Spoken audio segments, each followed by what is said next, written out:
16档无受法的混害防治法修正案一定伫立法院三读通过，加热粉甲食粉的驾驶拢要纳入管理，嘛甲禁粉的年纪提悬到20岁，加强广告的管制。也毋过今仔早起，民间团体是开记者会，因呼吁政府伫新法广告实施前，应该要先公告讲，加热粉诚做是指定的粉品伫这个过渡期才有法通管理。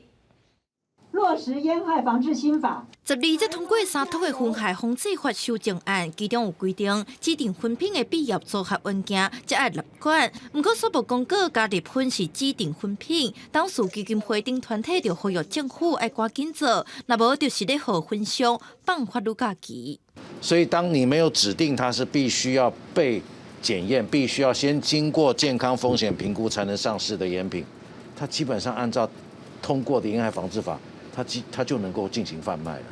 就算它不是大量的进行贩卖烟柱，它可以大量的行销它的这些所有的相关的载具。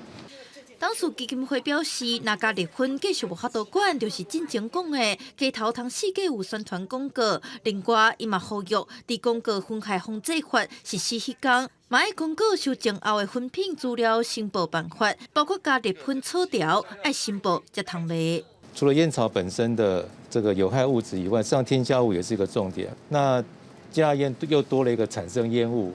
的添加物，好，那这些成分我们都不了解。基粉团体嘛建议应该赶紧修改卖粉品的规定，因估计全国会有过万的零售通路需要境外标示。全国家长会长联盟嘛表示，会当协助政府来执行，呼吁政府应该伫修法公告实施进前，赶紧先做这个代志。记者点入立台台北采报道。